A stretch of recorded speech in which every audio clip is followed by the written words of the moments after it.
popular baking influencer with a massive following has been going viral beyond social media this week, stirring up controversy for partaking in a less conventional baking method, using an old family recipe with an interesting special ingredient: her dead father's ashes. On a positive note, all the fuss is not all about a mainstream influencer smoking. It is about what they're smoking.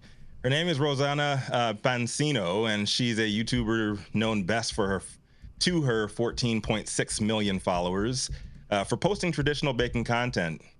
In this case, she decided to honor her late father, Michael Reardon, in the first episode of her new Rodiculous podcast by smoking cannabis grown with his ashes. The episode, titled Smoking My Dead Dad, clickbait, that's a great title, explored themes of grief and family while fulfilling her father's unusual dying wish. Pansino's father, who appeared in her videos as Papa Pizza, passed away in 2019 after battling leukemia. Described as a rebellious Willie Nelson type, he requested his ashes be used to grow a cannabis plant.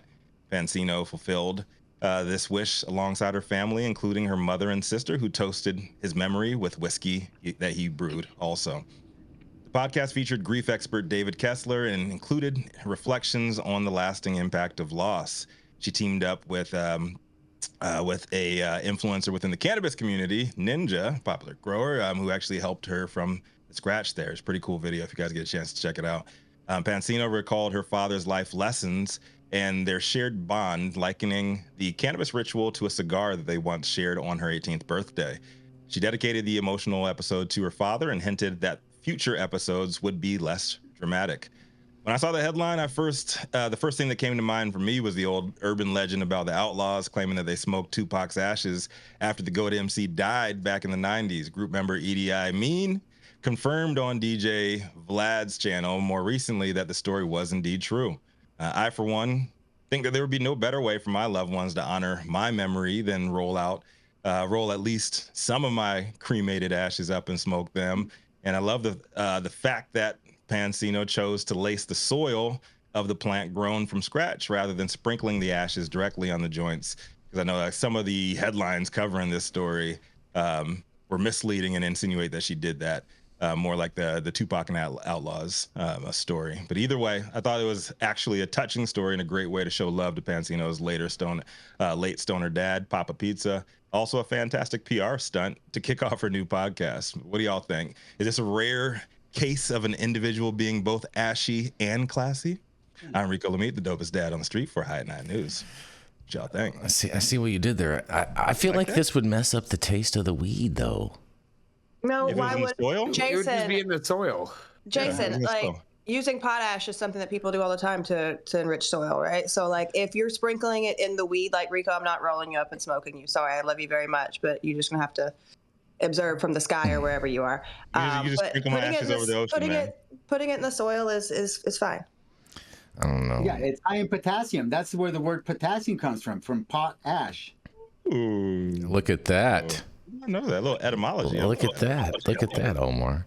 Find out some of us actually grew weed. And that is the proper way to do it. You know, my mentor, Tony Serra, his directive when he passes away is to be planted in the field of cannabis so that the buds that emerge from him will have been fed by him and he'll enter the cycle of nature, and he wants everybody to smoke them. That's a proper way to honor somebody, not like by rolling up their ashes in a joint and smoking some ashes. That's silly. Right.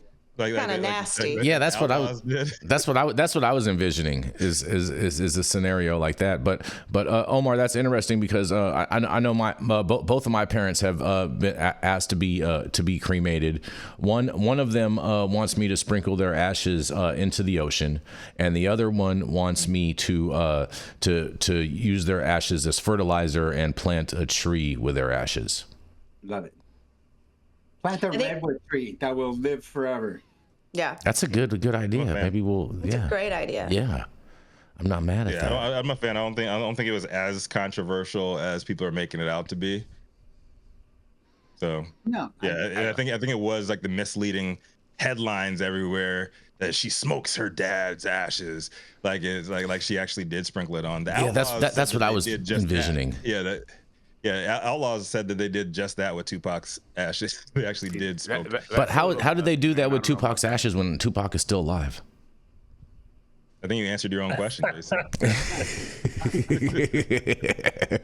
It reminds me of how high Method Man and Redman smoke their homies' ashes, and he tells them the answers to the entrance exam, and they get into Harvard.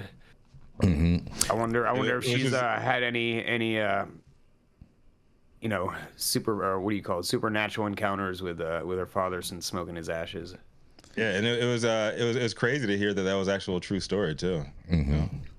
How high? Well, that's wild. Nick Bradley in Nick Bradley in the chat, he was mentioning how glass blowers have also oftentimes used people's ashes and put those in different pipes or bongs and whatnot to commemorate different individials. They made pendants out of his grandma, is what he was saying, and gave them out to the family members, which is cool because his stepdad is like he's a big scientific glassblower, like very, very highly skilled glassblower. So that's cool. That is pretty cool. Pretty cool. What do you guys thinking about? What do you guys think about a very popular, ultra popular mainstream influencer going hard on the cannabis content here? I think that's fantastic because it just more normalizes it. This is great. We have another ally, maybe someone we can have on the show someday. I think it's cool. I don't think that it means that we're going to receive any less censorship. I just think it's somebody else, once again, coming from the outside who's going to not receive the censorship that we as the actual industry receive. That's a great point too, Jenny Beth. Game we choose to play. Yeah, like, the FBI had to loosen their anti-cannabis rules because they were not able to hire enough qualified agents. And same with other intelligence agencies like the CIA. And so I think actions like this do normalize it to the extent that everybody who's creative and independent is going to be pro-cannabis. And they're just going to, because they need creative and independent people. They're always in need. I think creativity is the most scarce commodity in the universe.